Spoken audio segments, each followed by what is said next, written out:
(1995년) 미국 사이언스라고 하는 과학 잡지가 있습니다. 그런데 그 과학 잡지에 실렸던 내용입니다.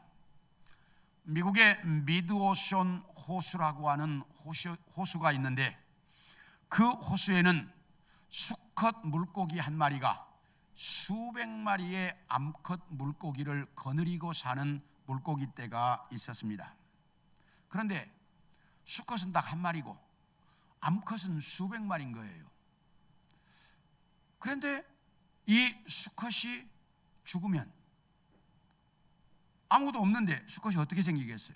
그 수컷이 죽으면 암컷 물고기 중에 순번이 1번인 암컷 물고기의 유전자가 변해가지고 수컷으로 변하더라는 거예요.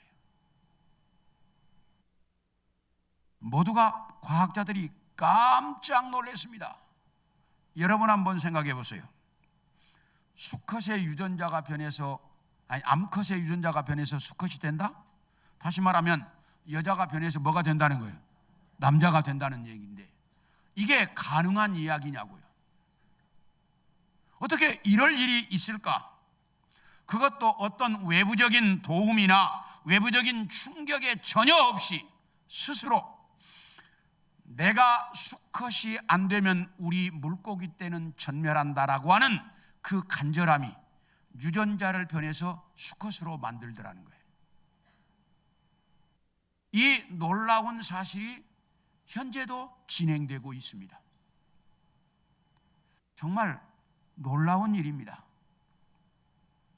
그런가 하면 미국 애리조나에 가면 유명한 방울뱀 독사가 있습니다.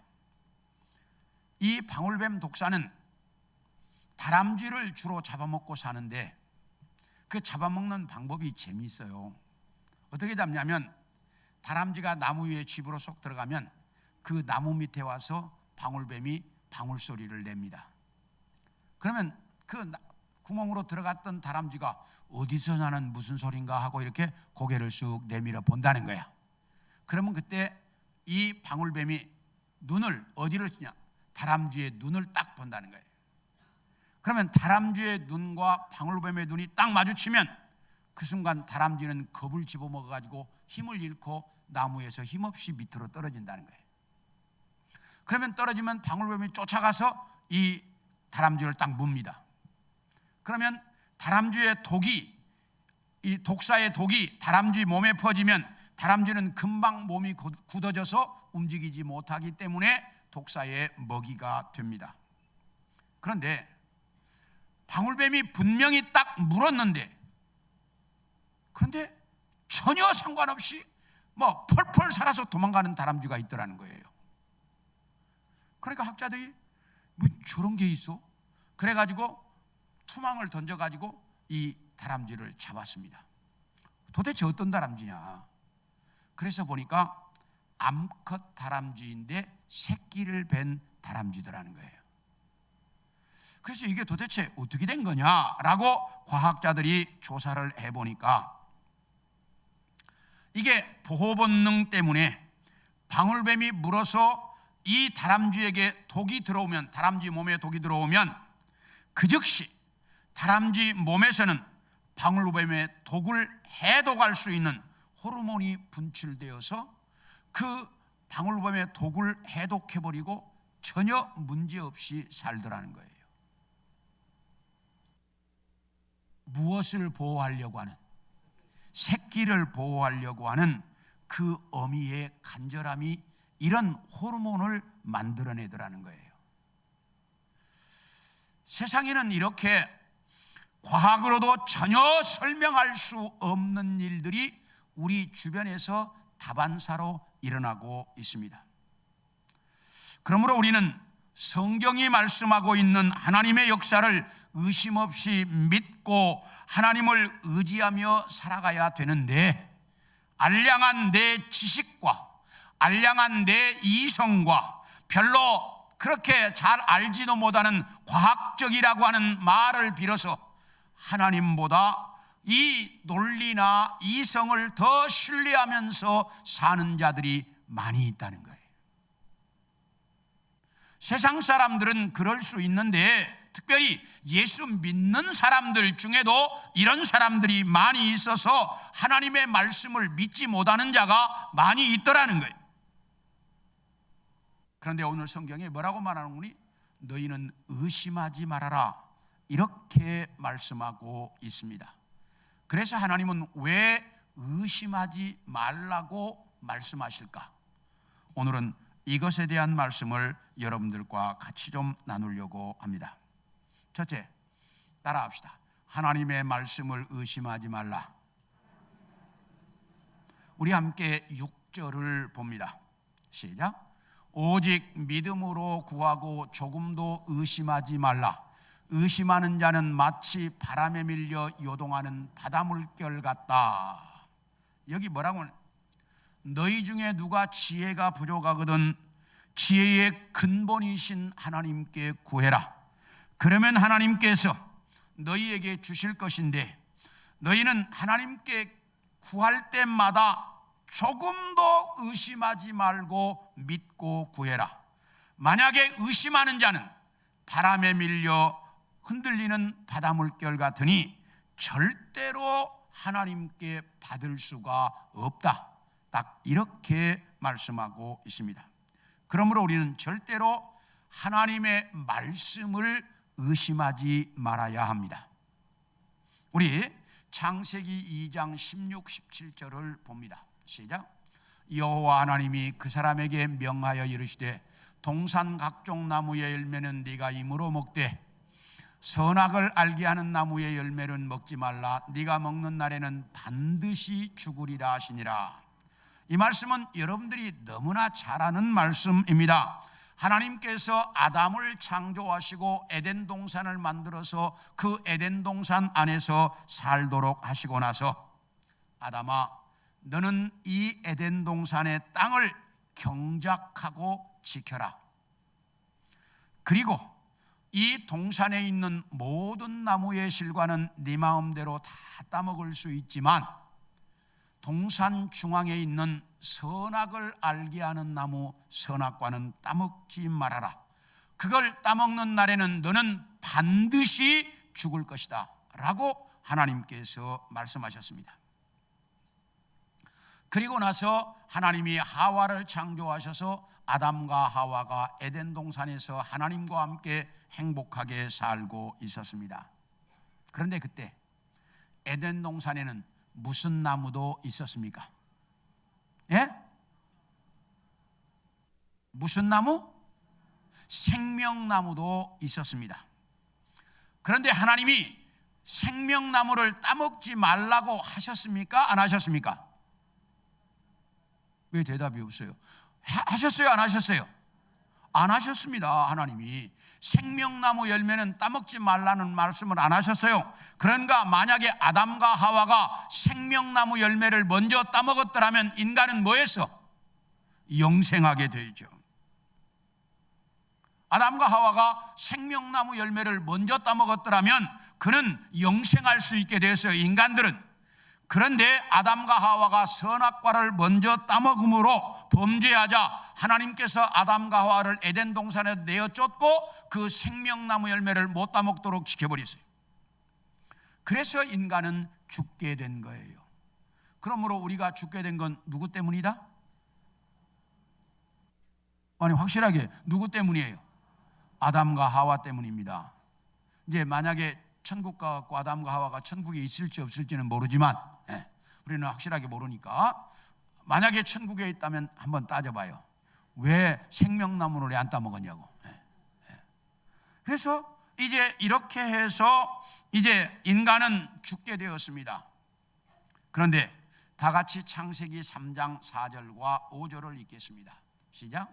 뱀이 여자에게 이르되 너희가 결코 죽지 아니하리라. 너희가 그것을 먹는 날에는 너희 눈이 밝아져 하나님과 같이 되어 선악을 알 줄 하나님이 아심이니라. 하나님이 아담에게 뭐라고 그랬어요? 선악과를 따먹는 날에는 너는 뭐라고요? 반드시 죽는다 이랬거든요. 그런데 이제 하나님께서 창조하신 들짐승의 가장 간교한 뱀이 어느 날 하와를 찾아와서 이렇게 물어요. 하와야, 하나님이 이 동산에 있는 모든 나무의 실과를 따먹지 말라고 하더냐? 그러니까 하와가 아니, 하나님이 이 동산에 있는 모든 실과는 다 따먹어도 좋다고 그래서, 그런데 동산 중앙에 있는 나무의 실과는 이래 너는 먹지도 말고 만지지도 말라, 그것을 먹는 날에는 죽을까 한다 라고 이야기해서 라고 이야기합니다. 그러니까 뱀이 아니야, 네가 그걸 먹어도 너 절대로 안 죽어. 너 절대로 안 죽어. 그걸 따먹으면 네 눈이 밝아져 하나님처럼 되어서 선악을 분별할 줄 알까봐 하나님이 못 따먹게 한 거야. 이렇게 이야기하고 있습니다. 그런데 이 과정에서 보면 뱀, 사탄이 하는 첫 번째 일이 뭐냐? 하나님의 말씀을 믿지 못하도록 하는 일이에요.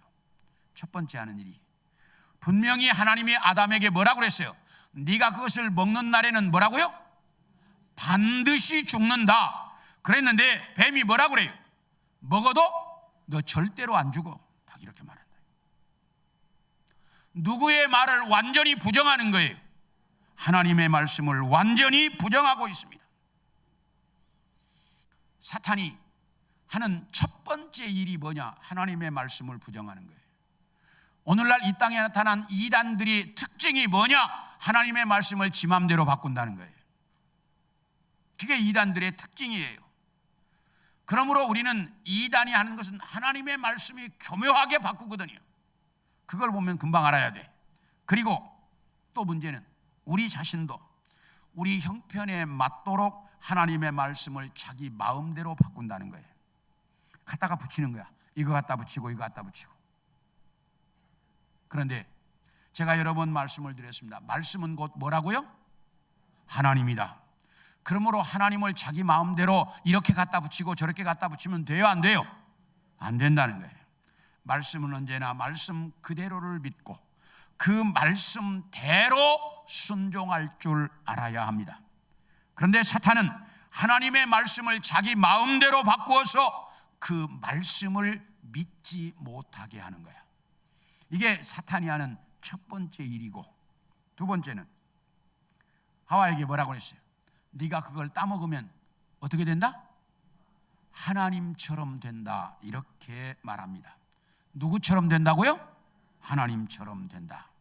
자, 그런데 실제로 하나님처럼 되려고 했다가 망한 자가 누구예요?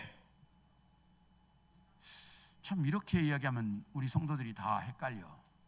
하나님처럼 되려고 했다가 망한 자가 누구예요? 사탄입니다. 자, 우리 요한계시록 12장 7절부터 9절을 봅니다. 시작. 하늘에 전쟁이 있으니 미가엘과 그의 사자들이 이 용과 더불어 싸울세 용과 그의 사자들도 싸우니라. 이기지 못하여 다시 하늘에서 그들이 있을 곳을 얻지 못한지라. 큰 용이 내쫓기니 옛뱀 곧 마귀라고도 하고 사탄이라고도 하며 온 천하를 꿰는 자라. 그가 땅으로 내쫓기니 그의 사자들도 그와 함께 내쫓기니라. 여기 보면 하늘에서 수많은 별들을 다스리는 천사가 있었어요. 그 천사의 이름이 루시퍼야. 그런데 요한계시록에는 용이라고 나와요. 그 루시퍼라고 하는 천사가 하늘의 수많은 별들을 다스리다가 보니까 교만해져 가지고 누구처럼 되려고? 하나님처럼 되려고 반란을 일으켰습니다. 하늘에서. 그래가지고 천사장 미가엘과 싸움이 붙었어요. 그런데 하나님의 군대를 이길 수가 있어요, 없어요? 못 이겨요. 패했어요. 그러니까 하늘에서 쫓겨났어. 그래서 이 땅으로 쫓겨난 게 뭐라고요? 사탄이요 마귀라고 말이에요. 그래서 하늘에서 쫓겨난 게 이제 사탄이에요. 자, 그러면 이 사탄은 뭐처럼 되려고 했다가, 하나님처럼 되려고 했다가 어디에서 쫓겨났어요? 하늘에서 쫓겨났어요. 그러니까 하나님처럼 되려고 했다가 뭐한 자야? 망한 자야. 그게 누구예요? 사탄이야. 예. 자기가 하나님처럼 되려고 했다가 망했으면서 하와에게 뭐처럼 된다고 그래? 하나님처럼 된다고 꼬이시고 있어요. 이 말의 진정한 의미는 뭐예요? 그러고 뭐 하나님처럼 돼. 이 말은 너 하나님처럼 되려고 해봐 이 말이에요. 그런 말은 무슨 뜻이야? 하나님처럼 되려고 했다가 나도 망했어. 너도 망해봐 이 말이에요. 사탄은 자기가 하나님처럼 되려고 했다가 망해서 이 땅으로 쫓겨났어요. 하와에게 하나님처럼 되보라고 해요. 하나님처럼 되려고 하면 뭐 하는 거야? 망하는 거예요. 사탄은 이렇게 교모하고 달콤합니다. 사탄의 말은 정말 달콤합니다. 사탄의 말대로 하면 세상 모든 것을 다 얻을 수 있을 것 같고, 세상 내가 최고가 될 수 있을 것 같고, 세상의 모든 걸 다 가질 수 있을 것 같아요. 사탄의 말처럼 하면. 그런데 결과는 뭐라고요? 따라합시다. 망하는 것이다. 그것은 망하는 거예요. 그렇기 때문에 우리는 사탄의 말을 조심해야 되는 거예요. 사탄이 말하는 그 말에 넘어가면 우리 인생 망하는 거야. 사탄이 얼마나 너 하나님처럼 돼, 얼마나 듣기 좋아요. 근데 너 그 말이 뭐야? 너 하나님처럼 되려고 해봐, 너도 망할 거야. 그 말이거든. 이 사탄의 소리를 못 듣는다는 거야, 사람들이. 우리 이제 창세기 3장 6절을 봅니다. 시작. 여자가 그 나무를 본즉 먹음직도 하고 보암직도 하고 지혜롭게 할 만큼 탐스럽기도 한 나무인지라. 여자가 그 열매를 따먹고 자기와 함께 있는 남편에게도 주매 그도 먹었다. 자, 뱀이 너 그거 먹으면 하나님처럼 돼, 이 말을 듣고 나니까 그 열매가 어떻게 보여? 먹음직스럽고 보암직스럽고 지혜롭게 할 만큼 탐스럽기도 해. 그 말을 안 들었을 때는 별로였어요. 그런데 하나님처럼 될 수 있다는 말에 이 여자가 이제 넘어가 가지고 그렇게 이제 좋아 보이는.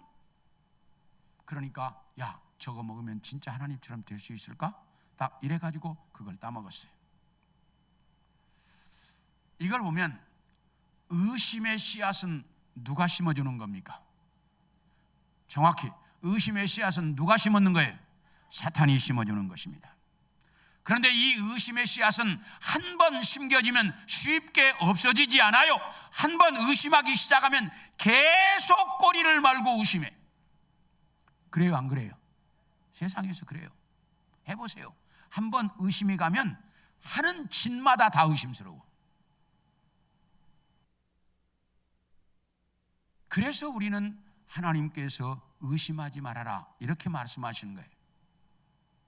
우리 함께 창세기 22장 2절을 봅니다. 시작. 여호와께서 이르시되 내 아들 내 사랑하는 독자 이삭을 데리고 모리아 땅으로 가서 내가 내게 일러준 한 산 거기서 그를 번제로 드려라. 이 말씀은 여러분들이 잘 아는 대로 아브라함이 100살에 얻은 아들 이삭이 어느 정도 컸는데 하나님이 어느 날 나타나서 아브라함아, 네 아들 이삭을 나에게 번제로 드리라 이러신 거예요. 이 말은 이해가 안 되는 말입니다. 왜 이해가 안 되느냐? 하나님은 역사 이래 인간을 제물로 바치라고 하신 적이 있어요, 없어요? 없어요. 하나님은 인간을 제물로 받으신 적이 있어요, 없어요? 없어요. 하나님은 한 번도 인간을 제물로 바치라고 하지도 않았고 인간을 제물로 받으시지도 않았어요. 그런데 아브라함에게 아들을 제물로 바치라는 거야. 그것도 하나님께서 그 이삭의 자손을 내가 하늘의 별과 같이 바닷가의 모래처럼 많게 해주겠다라고 하나님이 여러 번 약속해서 놓고 그 이삭을 제물로 바치라는 거야. 그러니까 아브라함의 입장에서 하나님께 따지려고 하면 뭐 수도 없이 따질 수가 있어. 왜 그렇게 약속을 마음대로 어깁니까? 왜 안 하던 일을 왜 하십니까? 라고 아브라함이 얼마든지 하나님께 따질 수가 있었습니다. 이건. 그런데 아브라함은 한마디도 하지 않습니다. 예, 알았습니다. 그리고 아들 이삭을 제물로 바치려고 제사 지낼 준비를 다 해가지고 모리아 땅으로 가고 있었다라고 말합니다. 여러분, 이것이 의심하지 않는 신앙의 본보기입니다. 잘 들으셔요. 내가 하나님 앞에 알면 얼마나 알고, 내가 똑똑하면 얼마나 똑똑하고, 내가 하나님 앞에 논리적이면 얼마나 논리적일 수 있어요. 하나님 앞에 내놓을 만한 사람이 있어요? 아무도 없어요. 그렇기 때문에 진짜 똑똑한 사람은 어떤 사람이냐? 하나님의 말씀 앞에 아무 이유를 대지 않고 예, 알았습니다, 그대로 순종하겠습니다. 이 사람이 최고로 똑똑한 사람. 아브라함이 그랬습니다. 그래서 하나님이 의심하지 말라고, 하나님의 말씀을 의심하지 말라고 말씀하고 있어요. 사랑하는 성도 여러분, 하나님 앞에서 내 것 괜히 자랑하지 마세요. 다 접어놓고 말씀 앞에 조건 없이 예만 할 줄 아는 우리 성도들이 되어지기를 축원합니다. 다음으로 다른 사람을 의심하지 말라는 거예요. 우리 함께 창세기 3장 6절을 다시 읽습니다. 시작. 여자가 그 나무를 본즉 먹음직도 하고 보암직도 하고 지혜롭게 할 만큼 탐스럽기도 한 나무인지라 여자가 그 열매를 따먹고 자기와 함께 있는 남편에게도 주매 그도 먹었다. 여기 보니까 이 선악과를 따먹으면 하나님처럼 될 수 있다는 사탄의 유혹에 빠진 하와가 선악과를 따먹고 그것을 따다가 누구에게도 주었어요? 아담에게도 주었습니다. 그러니까 아담도 그걸 뭐 했다? 먹었다라고 말합니다. 자, 우리 남자분들에게만 묻습니다. 아내가 생전 처음 보는 과일을 하나 가져왔어. 그래가지고 먹으라고 주면 아무 이유 없이 아내가 주는 거 그냥 먹을 사람 손 들어보시오. 야, 여기 꽤 있어요. 예. 내가 우리 장로님은 아무리 봐도 그 옆에 권사님이 계시니까 손 드시는 것 같아. 자, 부인이 주면 생전 처음 보는 과일이면 뭐라고 그럽니까? 이게 뭐냐? 이렇게 물어보는 게 뭐예요? 당연하지. 이게 뭐냐? 이게 뭔데 먹으라고 줘? 이렇게 물어보지 않겠어요? 그게 대부분입니다. 그런데 아담을 보면 하와가 선악과를 주니까 이게 뭐냐고 물어봤어요? 안 물어봤어요? 한마디도 하지 않고 아내가 주니까 그냥 먹었어. 왜 그랬을까요? 하와가 무서워가지고? 아내가 무서워서 그러는 사람들도 있습니다. 저 우리 김영민 장로님 지금 그러는 것 같은데 웃은 것이 예, 자, 아내가 주면 이렇게 아담처럼 한마디도 물어보지 않고 먹을 수 있는 사람이 어디 있겠느냐? 왜 그랬을까? 아담이 그때까지는 선악과를 먹었어요? 안 먹었어요? 안 먹었어요. 그러니까 뭐가 없어요? 죄가 없을 때예요. 죄가 없을 때이기 때문에 아내가 주는 걸 조금치도 뭐 할 줄을 몰라, 의심할 줄을 몰랐던 거예요. 이때는 아담이 아직 선악과를 먹기 전이라 이때 아담에게는 죄가 없어요. 그러니까 아내가 주는 것 한 번도 의심이라는 걸 하지 않고 그냥 먹은 거야. 그런데 죄가 들어오면 서로를 믿지 못한다는 거예요. 죄가 들어오면 그때부터 사람들은 의심하게 된다는 거예요. 이런 아주 재미있는 이야기가 있습니다. 어느 날 아담이 늦게까지 이제 땅을 경작하라고 했으니까 그 에덴 동산의 땅을 경작하다가 늦게 집에 들어왔습니다. 그러니까 하와가 딱 한다는 소리가, 당신 지금까지 어디 가서 어떤 여자하고 놀다가 이제 왔어? 딱 이러는 거야, 하와가. 그러니까 아담이, 아니, 이 에덴 동산에 당신 말고 여자가 또 어디 있어? 왜 그런 쓸데없는 이야기를 해? 그리고 밥을 먹고 잠이 들었습니다. 그런데 하와가 옆구리를 쿡쿡 찌르는 거예요, 이렇게 아담에. 그러니까 아담이 자다가 아파갖고 잠에서 딱 깨더니, 아니 당신 지금 뭐 하는 짓이냐고, 왜 잠자는 사람 옆구리를 찌르냐고.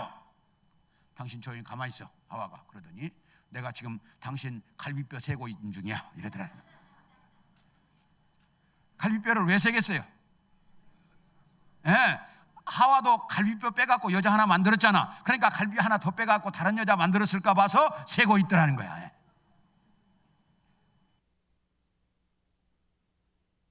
이렇게 사람이 죄가 들어오면 서로를 뭐 한다고요? 의심한다는 거예요. 못 믿는다는 거예요.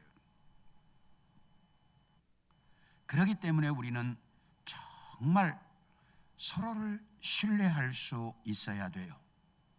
사람이 서로를 믿지 못하고 살아가면 그때부터 그의 인생은 정말 고통스러운 인생을 살아갈 수밖에 없습니다.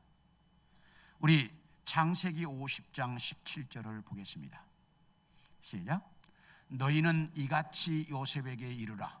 내 형들이 내게 악을 행하였을지라도 이제 바라건대 그들의 허물과 죄를 용서하라 하셨나니 당신 아버지의 하나님의 종들인 우리 죄를 이제 용서하소서 하매 요셉이 그들이 그에게 하는 말을 들을 때에 울었다. 이 말은 아버지 야곱이 죽었습니다. 아버지 야곱이 죽고 나니까 10명의 형들이 11번째 동생인 요셉 앞에 와서 무릎을 탁 꿇고 엎드려서 그럽니다. 동생, 우리 아버지가 죽기 전에 이래서 우리가 동생에게 죽을 죄를 지었을지라도 동생이 용서해 주라고 아버지가 그러셨어.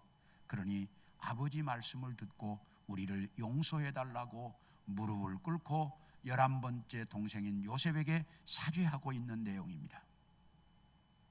왜냐하면 자기들이 11번째 동생 요셉을 죽이려고 하다가 죽이지 않고 애굽의 종으로 팔아먹었습니다.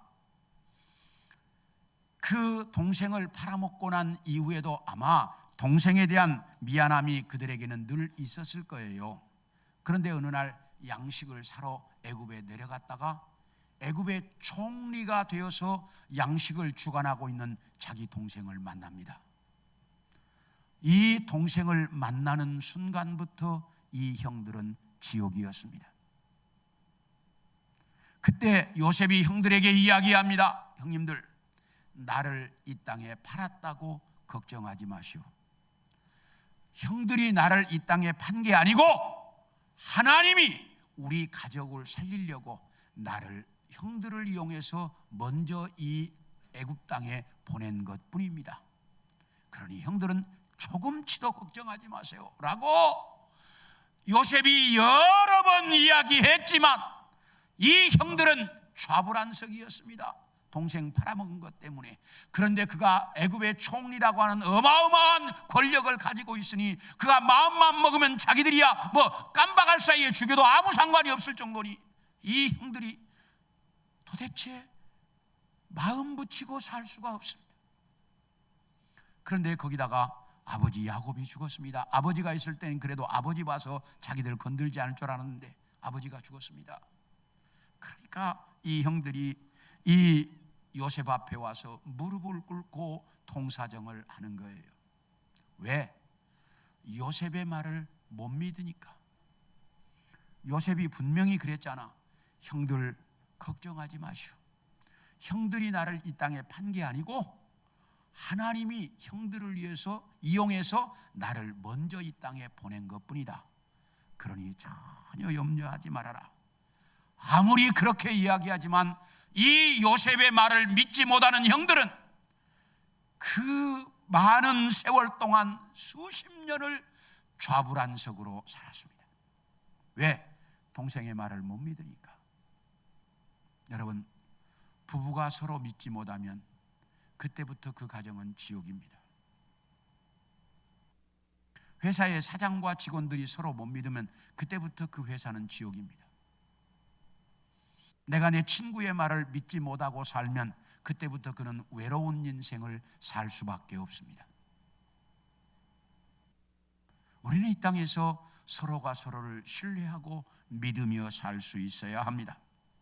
서로 믿다가 조금 배신을 당해서 손해를 보는 한이 있어도 우리는 그 손해를 나쁘게 생각하지 말고 서로를 신뢰하고 믿고 살아갈 수 있어야 돼. 그래야 내 인생이 행복한 거예요. 주님은 우리에게 말씀합니다. 너희가 서로 의심하지 마라. 믿고 살아라. 이렇게 믿고 살 수 있는 우리 성도들이 되어질 수 있기를 축원합니다. 마지막으로 따라합시다. 네 자신을 의심하지 마라.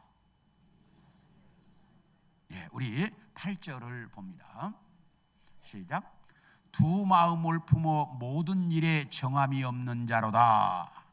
오늘 본문에 나타나는 의심이라고 하는 단어가 헬라어 원문에는 디아크리노라고 하는 단어인데, 이 디아크리노라고 하는 단어는 마음이 둘로 나뉘어졌다는 뜻입니다. 뭐라고요? 의심이라는 뜻이 마음이 둘로 나뉘어졌다는 말이에요. 내 마음이 둘로 나뉘어져서 하나가 되지 못하면 그때부터 우리는 어떤 일도 제대로 할 수가 없습니다. 왜냐하면 세상 모든 일은 내 마음에서부터 시작이 되는데, 내 마음이 확실하게 하나가 되지 못하고 둘로 나뉘어져 있으면 어떤 일에도 집중할 수가 없습니다. 사탄은 이렇게 우리에게 계속해서 내 마음이 둘로 나뉘어지도록 만들어갑니다. 그래서 사탄이 어떻게 말하느냐? 야, 너 정말 그 사람 믿을 수 있어? 야, 네가 그 일 할 수 있어? 그거 하다가 실패하면 어떻게 하려고? 너 쫄딱 망하는데? 자꾸 이러한 마음을 주는 게 사탄이라 이 말이에요. 그래서 내 자신을 못 믿는 거야. 내 자신을 의심하는 거예요. 그래서 자신감이 떨어져. 그래서 모든 일을 포기하게 돼. 이렇게 자신감이 떨어지고 포기하게 되는 게 사탄의 계략이라 그 말이에요. 그래서 네 자신을 의심하지 말아라, 이렇게 말합니다. 우리 사무엘상 19장 6절을 봅니다. 시작. 요나단의 말을 듣고 여호와께서 살아계심을 두고 맹세하거니와 그가 죽임을 당하지 아니하리라.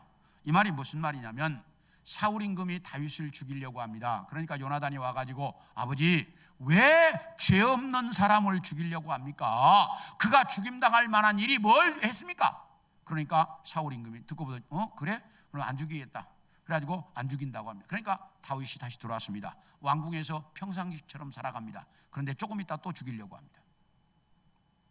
그래서 사울 임금은 다윗을 안 죽이겠다, 죽이겠다, 왔다 갔다 마음이 계속 이래요. 왜 그래요? 그 마음 속에 사탄이 있었기 때문이에요. 하나님의 영이 떠나고 악령이 그를 지배했기 때문이에요.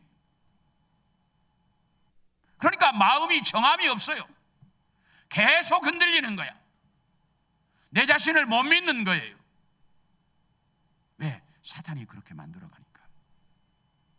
그런데 우리 예레미야 29장 13절을 봅니다. 시작.